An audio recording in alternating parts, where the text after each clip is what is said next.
तो स्वागत है आपका विनर्स एकेडमी प्रयागराज में। मैं समीर शुक्ला। आज हम लोग बात करेंगे द की। देखिए, नॉर्मली द के बारे में बहुत सारी चीजें आपने पढ़ी होंगी। अगर आप 12th लेवल में हैं तो आपको पता ही है कि नदी, नहर, सागर, महासागर, है ना, या समाचार पत्रों, ट्रेनों के नाम या धार्मिक पुस्तकों के नाम के पहले द का प्रयोग करते हैं। लेकिन आज आप देख रहे होंगे मेरे पीछे कुछ ऐसे वर्ड लिखे हैं जो शायद ही आपने आज तक ऐसा कोई टॉपिक द के बारे में पढ़ा होगा। तो बहुत इंटरेस्टिंग है ये वर्ड, जैसे ऐतिहासिक साम्राज्य, ऐतिहासिक वंश, ऐतिहासिक स्थान, ऐतिहासिक जाति, घटना, अवधि काल, या कुछ ऐसी चीजें कि गवर्नमेंट ब्रांचेस के नाम के पहले दा का प्रयोग होता है। मैं इस जानता हूं कि आपने केवल अगर एक्सीलेंट बुक पढ़ी है तो हो सकता है कि आपको ये सारी चीजें ना दिखाई दी हो, लेकिन आज आप इन सब चीजों को जानेंगे कि ऐतिहासिक साम्राज्य, वंश, स्थान, जाति, घटना, इनके पहले दा लगता है तो इनका ये एग्जैक्ट ये वर्ड है कौन से। तो अगर इन वर्ड्स को जानना है तो वीडियो लास्ट तक देखना, बहुत इंटरेस्टिंग है। और लाइक कर देना, शेयर जरूर कर देना दोस्तों को, और नए हो तो सब्सक्राइब कर देना।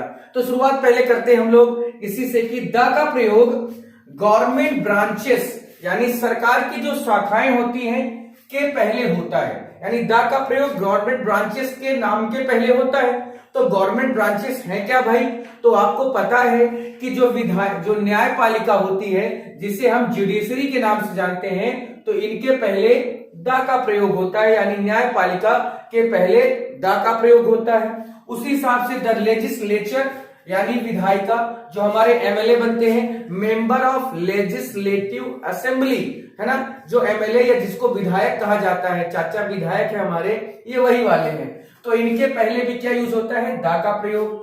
द एग्जीक्यूटिव यानी कार्यपालिका, जितने भी ऑफिशियल्स जो हमारे एम्प्लॉयज होते हैं, वो जिसमें काम करते हैं, उनको कार्यपालिका कहा जाता है। तो इसके अलावा द आर्मी हो गया, द एयरफोर्स हो गया, नेवी हो गया, पुलिस हो गया। तो ये जितने भी सरकार की ये सब शाखाएं होती हैं, तो जब भी गवर्नमेंट ब्रांचेस की बात करते हैं तो इनके पहले द का प्रयोग होता है। नंबर 1 की बात मैंने आपको बताई है। इसी तरह से और भी है ये सारी चीजें, तो वीडियो लास्ट तक जरूर देखना, क्योंकि कल मैंने आपको यूज ऑफ ए बताया, अभी यूज ऑफ एन बताना बाकी है, क्योंकि वो छोटा सा ही है। तो वीडियो के लास्ट में उसको भी मैं बता दूंगा। ये जो द है ये थोड़ा सा इंपॉर्टेंट लग रहा था। इसके पहले मैंने आपको बताया कि डेफिनिट और इनडेफिनिट आर्टिकल क्या होते हैं, उसके 2 एग्जाम्पल भी दिए, समझाया भी आपको। अब चलिए, पहला हमारा टॉपिक है यहाँ पर कि ऐतिहासिक साम्राज्य। ऐतिहासिक साम्राज्य के नाम के पहले द का प्रयोग होता है। तो भाई, ऐतिहासिक साम्राज्य क्या थे? जैसे मैं नाम लूं, मुगल वंश, गुलाम वंश, ये जो वंश थे, मौर्य वंश, है ना, गुप्त वंश, ये जितने भी वंश थे ये सब साम्राज्य थे। तो मुगल साम्राज्य में हमने लिखा कि द मुगल एम्पायर, यहां एम्पायर भी कह सकते हैं, ठीक है। द मुगल एम्पायर यानी साम्राज्य, या द स्लेव वंश, स्लेव एम्पायर यानी गुलाम वंश, ठीक है। गुप्त वंश, GUPTA, गुप्त वंश कर सकते हैं। इसी तरह से बहुत सारे जो रहे हैं, रोमन एम्पायर, जो रोम जो साम्राज्य था उसका। अब बात आती है ऐतिहासिक वंश की। वंश को इंग्लिश में हम लोग डायनेस्टी कहते हैं। वंश को हम लोग इंग्लिश में डायनेस्टी कहते हैं। तो जैसे गुलाम वंश, तो यहाँ पर जैसे गुलाम साम्राज्य था तो गुलाम वंश में हमने लिखा, या मुगल वंश, तो the Mughal dynasty, NDYNASTY dynasty है। द स्लेव डायनेस्टी यानी गुलाम वंश, ठीक है। या और भी इसमें लिख सकते हैं मौर्य वंश, मौर्य वंश MAURYAN, मौर्य, ठीक है। इसके बाद डायनेस्टी लिख दीजिए, कोई दिक्कत नहीं। तो ये क्या थे? इनके पहले भी द का प्रयोग होता है। लेकिन आज तक हम लोगों ने वही नदी, नहर, सागर, महासागर ये सब पढ़ा है। तो थोड़ा सा अलग पढ़ने की जरूरत है, क्योंकि देखिए आर्टिकल टॉपिक है तो उसमें से वो कुछ भी उठाकर आपको दे सकते हैं। उनका ये नहीं कि जितना इसमें दिया है या आर्टिकल में जो तुम्हारी बुक में दिया है वही। आजकल देखिए हर पब्लिकेशन अलग अलग चीजें छाप कर रखता है और आपके सामने पेश कर दिया जाता है। आप कंफ्यूज होते हैं कि अरे मैं तो यही पढ़ा हूं, ये तो पढ़ा ही नहीं। किस पब्लिकेशन में आप जाते हो उसको खरीद के लाते। ये एक प्रमोशन का केवल क्या है, जरिया है, इसके अलावा और कुछ नहीं है। अगला है ऐतिहासिक स्थान। अब ऐतिहासिक स्थान में हम किसकी बात करते हैं? तो जैसे आपको पता है द पानीपत, पानीपत बहुत ऐतिहासिक स्थान रहा है। द गाबा, गाबा भी एक बहुत ऐतिहासिक स्थान रहा है। The white house, the pyramid, PYRAMID, pyramid हो गया, या द व्हाइट हाउस हो गया, वॉशिंगटन DC हो गया। तो ये सब क्या है, ऐतिहासिक स्थान रहे हैं। अगला है हमारा ऐतिहासिक जाति। जाति में क्या था, तो निग्रो थे, पिग्मीज थे, आर्यंस थे ना। तो जैसे हमने लिखा द निग्रो, NEGRO, निग्रो लिख दिया। द रेड इंडियन, ये सब हमारे क्या थे, द पिग्मीज लिख दिया, PIGMIS, पिग्मीज। तो निग्रो, पिग्मी और रेड इंडियन है ना, एस्किमो, ये आर्यन, ये सब क्या थे, जातियां थी। अगला है घटना, यानी ऐतिहासिक घटना क्या थी, तो आपको पता ही है, द बैटल ऑफ पानीपत लिख दीजिए। यानी जो भी घटना थी कि द पानीपत का जो युद्ध था वो बहुत बड़ी, द बैटल ऑफ पानीपत, यानी बहुत बड़ी घटना थी, है ना। और भी आप जो लिख सकते हैं, फ्रेंच रेवोल्यूशन लिख दीजिए, चाइना रेवोल्यूशन लीजिए, या इंडियन रेवोल्यूशन यानी क्रांति की बात हो रही है, जो 1857 में हुई, भारतीय स्वतंत्रता संग्राम या भारतीय स्वतंत्रता की क्रांति। French revolution, China revolution, American revolution. तो ये सब क्या है, एक प्रकार से घटना है। अवधि और काल, जैसे जो युग होते थे, जैसे एलिजाबेथ का युग चला, एलिजाबेथ द्वितीय का युग चला, एलिजाबेथ तृतीय का युग चला। तो जो युग होते हैं उनको ही हम क्या कहते हैं, अवधि या काल कहते हैं। तो जैसे ऐतिहासिक अवधि या काल में जैसे हमने लिखा विक्टोरियन एज, जैसे लिख दिया कि द विक्टोरियन एज लिख दिया हमने, द एलिजाबेथ लिख दिया, द एलिजाबेथ एज लिख दिया। तो ये सब जो वर्ड थे, यानी ये जो वर्ड है हमारे एलिजाबेथन है, BATHAN है, ठीक है, एलिजाबेथन एज। तो ये जो थे ये सब क्या है, अवधि या काल रहे हैं, ठीक है। ओल्ड स्टोन एज थे, द विक्टोरियन एज थे, द रेस्टोरियन पीरियड था, मिडिल एज था, न्यू स्टोन एज था, बहुत सारे एजेस रहे, बहुत सारी अवधि और काल रहे। उसके बाद नंबर आता है कि राजनीतिक दलों के नाम के पहले भी द का प्रयोग होता है। तो the BJP, the Sapa, the Basapa, the Aam Aadmi party, यानी जो जितने भी आप राजनीतिक दल जानते हैं तो उसमें आप आराम से लिख सकते हैं भारतीय, जैसे द कांग्रेस पार्टी भारत की सबसे पुरानी पार्टी है, तो द कांग्रेस पार्टी हो गया, the Bharatiya Janata party, the BJP लिखे दे रहा हूं शॉर्ट में, ठीक है, या द सपा यानी समाजवादी पार्टी। तो ये जितनी भी पार्टियां हैं यानी राजनीतिक दलों के नाम के पहले भी हम द का प्रयोग करते हैं। तो मिला ना कुछ अलग, एकदम अलग देने का ही इरादा मेरा होता है। बाकी हम लोग तो सब जानते ही हैं कि हाँ भाई, नदी, नहर, सागर, महासागर इन सब के पहले होता है, ठीक है। तो यहां पर ये आपके सामने मैंने रखा है, आप इसका स्क्रीनशॉट लीजिए, हमेशा याद रखेंगे और आपको कभी आर्टिकल में दिक्कत नहीं होगी, जो मैंने आपसे वादा किया है। तो इसका आप स्क्रीनशॉट ले सकते हैं। हम लोग आगे बढ़े, चलिए आगे भी कुछ हमारे ऐसे चीजें हैं जिनके पहले दा का प्रयोग होता है। जैसे आपके सामने है कि म्यूजिकल इंस्ट्रूमेंट के नाम के पहले दा का प्रयोग होता है। तो जैसे आपको पता है कि तबला बोलते हैं तो द तबला लिखना है, द हारमोनियम लिखना है, हारमोनियम, ठीक है। तो जो भी है आप, जैसे द गिटार है, पियानो है, ठीक, द पियानो है, ठीक है, द गिटार है, GUITAR। तो इतने जो वर्ड हैं ये हमारे ये वाद्य यंत्र यानी म्यूजिकल इंस्ट्रूमेंट है, इन सब के नामों के पहले द का प्रयोग होता है। द ढोलक है, द ट्रम्पेट है, बांसुरी, ठीक है। संग्रहालयों के नाम, अब संग्रहालय को हिंदी में क्या कहते हैं, संग्रहालय को हिंदी में क्या कहते हैं, तो आपको पता है कि म्यूजियम कहते हैं। तो म्यूजियम में जैसे the British museum, MUSEUM, the MUSEUM museum, ठीक है।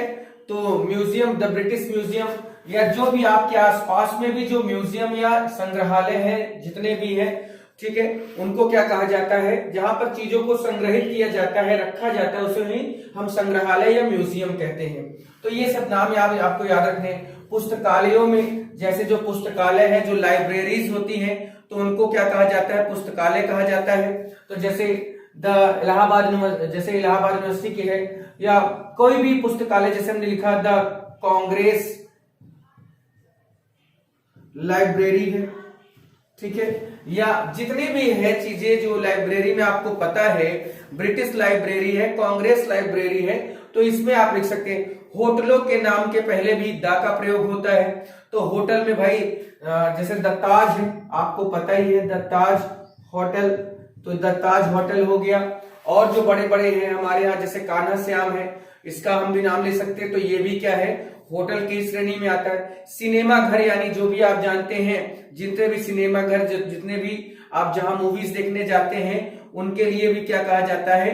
तो वही सारी चीजें हैं। तो जैसे हमने लिखा कि द पैलेस लिख दिया, ये भाई ये प्रयागराज में, इसलिए मैं प्रयागराज लिख रहा हूं, जो आपके शहर में हो तो आप लिख सकते हैं, कोई दिक्कत नहीं। द पैलेस है, और द अजंता लिख दिया हमने, AJANTA लिख दिया, चंद्रलोक लिख दिया। कई ऐसे हैं हमारे यहाँ प्रयागराज में सिनेमा घर, यानी जो हम मूवीज देखने लोग जाते हैं।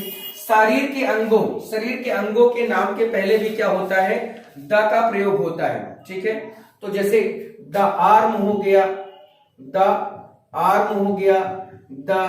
लेग हो गया, द हैंड हो गया, तो ये सब क्या है? शरीर के अंगों के नाम के पहले भी द का प्रयोग होता है। ऑर्डिनल एडजेक्टिव के नाम, अब ऑर्डिनल एडजेक्टिव क्या होता है? तो ऑर्डिनल को ऑर्डिनल होते हैं, ऑर्डिनल ऑर्डर से बना हुआ शब्द है, यानी जिन शब्दों से क्रम दिखता है, हम कहते हैं क्रमवाचक विशेषण।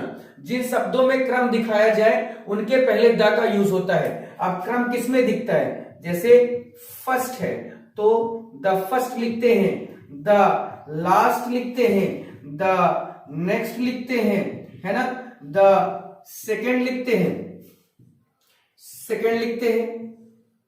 द थर्ड लिखते हैं।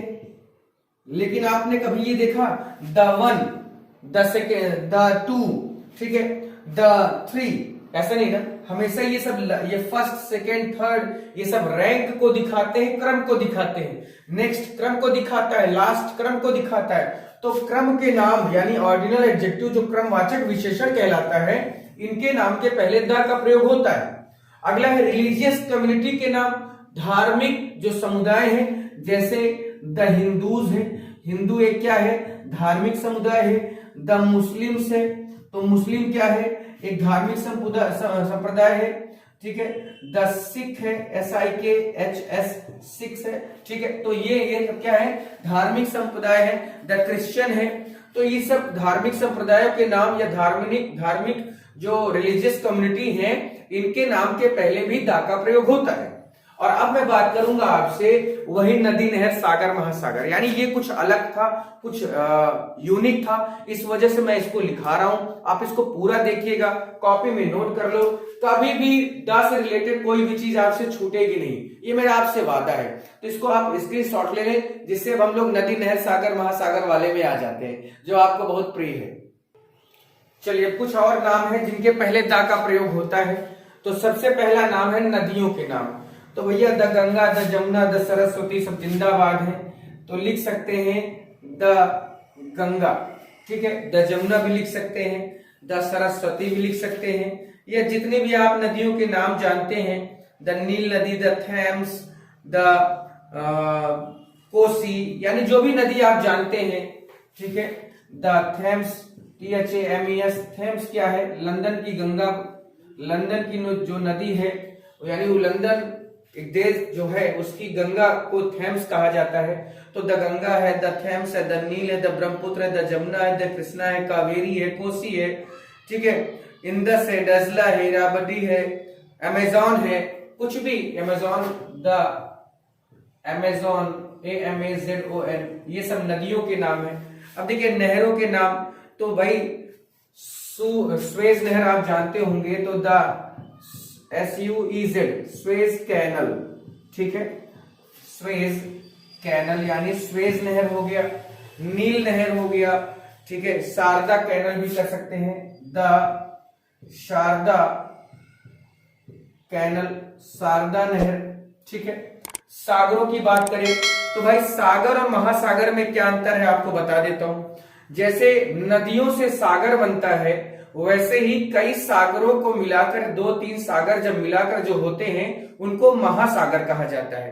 तो जैसे इसमें मैंने लिखा कि द रेड सी यानी लाल सागर, द रेड सी, ठीक है, द ब्लैक सी, यहां पर हमने लिखा द ब्लैक सी, है ना, द डेड सी मृत सागर है, द अरेबियन सी है, द कैस्पियन सी है, द एजोब सी है, ठीक है। तो ये सब सी है।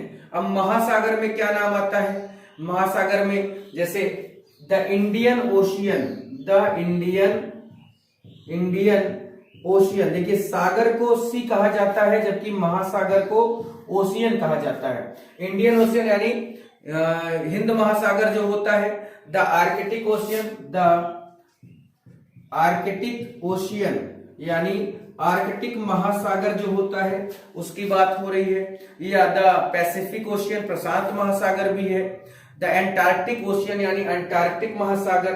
तो ये सारी चीजें हैं। खाड़ी का नाम, अब देखिए खाड़ी के नाम में जैसे बे ऑफ बंगाल, बंगाल की खाड़ी, the bay, BAY, bay of Bengal यानी बंगाल की खाड़ी, ठीक है। जो खाड़ी देश होते हैं उनको वही कहा जाता है जो किनारे, समुद्र के किनारे या बड़ी बड़ी सागरों महासागरों के किनारे जो देश बसते हैं या जो जिन देशों से तेल निर्यात होता है उन देशों को खाड़ी देश कहा जाता है, ठीक है। जैसे the gulf of Mexico, the gulf of Mexico यानी मैक्सिको की खाड़ी। तो जितने भी खाड़ी की बात होती है, हवाई जहाज के नाम और समुद्री जहाज के नाम। तो भाई हवाई जहाज के नामों में देखिए जैसे किंगफिशर है, एयर एशिया है, ये सब हवाई जहाज है कि नहीं है? हवाई जहाज में यही सारी चीजें तो आती है ना। तो जैसे हमने लिखा द किंग फिशर है। अब किंग फिशर नाम सुन के बियर की भी याद आई तो उसको तो भूल जाओ थोड़ा सा। द एयर एशिया है ना, ये सब क्या है? हवाई जहाज है। समुद्री जहाज की बात करें तो द विक्ट्री है, VICTORY। तो द विक्ट्री जो जहाज है वो हमारी क्या है? एक वो है। द विक्रांत कर दो, विक्रांत भी क्या था? एक समुद्री जहाज था जो अब नहीं है इस समय। अब उसको पूरी तरह से डिमोलिश कर दिया गया है यानी खत्म कर दिया गया है। ट्रेनों के नाम में द शताब्दी कर दो, दुरंतो कर दो, राजधानी कर दो। तो मैं राजधानी ही लिखे दे रहा हूं, द राजधानी एक्सप्रेस या द शताब्दी एक्सप्रेस। अब पैसेंजर ट्रेनों के नाम किया गया कि कानपुर इलाहाबाद पैसेंजर, तो द कानपुर इलाहाबाद पैसेंजर, इलाहाबाद या प्रयागराज टू सुल्तानपुर फैजाबाद पैसेंजर। इसमें थोड़ा सा ध्यान रखना है, ये सब बड़ी बड़ी चीजों के लिए बड़े बड़े लेवल की बात होती है। धार्मिक ग्रंथों में जैसे आपको पता है कि द रामायण है ना, द रामायण, द कुरान है, ठीक है, द कुरान हो गया, द बाइबल हो गया, BIBLE बाइबल हो गया। रेगिस्तान में द सहारा डेजर्ट हो गया, सहारा डेजर्ट हो गया। या और भी नाम इसमें आप लिख सकते हैं जैसे द थार डेजर्ट हो गया, गोबी डेजर्ट हो गया, द गोबी GOBI फिर DESERT, द गोबी डेजर्ट। तो ये सब क्या है? हमारे ऐसे नाम हैं जिनके पहले दा का यूज होता है। कल मैं बात करूंगा आपसे कि किन चीजों या किन नामों के पहले दा का प्रयोग नहीं होता है। वैसे एक चीज और मैं आपको बता देता हूं जो आपने नाउन नंबर में ऑलरेडी पढ़ा होगा कि जब किसी, मैं यहां पर लिखे दे रहा हूं उसको भी याद रखिएगा, कि जब किसी एडजेक्टिव से पहले किसी नाउन का प्रयोग कर दिया जाए तो किसी एडजेक्टिव से पहले दा का प्रयोग कर दिया जाए तो वो एडजेक्टिव ना होकर एक नाउन हो जाता है। जैसे पुअर लिखा है, पुअर एक एडजेक्टिव और इससे पहले हमने दा का प्रयोग किया तो द का प्रयोग करने से ये क्या हो गया? नाउन ऑफ मल्टीट्यूड, यानी ये जो पुअर है वो अब अकेले नहीं पूरे विश्व के पुअर की बात होती है। तो इन कंडीशन में भी द का प्रयोग होता है। ये सब आप ऑलरेडी पढ़ चुके हैं तो आपको दिक्कत इसमें नहीं होगी। ठीक है, तो आप बात करूंगा मैं आपको कि कल no use of article, sorry यहां पर अभी एन बचा हुआ है, तो कल हम लोग शुरुआत में बात करेंगे नो यूज ऑफ आर्टिकल, यानी आर्टिकल का यूज कहां नहीं होता, यानी ए एन द तीनों की बात करेंगे। और उसके बाद लास्ट में जाते जाते कल एन के बारे में भी थोड़ी सी बातें करेंगे, जबकि एन बहुत आसान है, आपने कई बार पढ़ा होगा, देखा होगा, समझा होगा, जाना होगा। तो ज्यादातर दिक्कत होती है द के बारे में, तो द अब कोई दिक्कत नहीं होनी चाहिए, सारी चीजें आप जान चुके हैं। आर्टिकल एक ऐसा टॉपिक है जो आपको बहुत हमेशा परेशान करता रहा होगा, तो अब इसको आपने पढ़ लिया तो कभी आपको परेशानी नहीं होगी। फिर आज के लिए इतना ही भाई, थैंक यू वेरी मच, और प्लीज शेयर कर देना।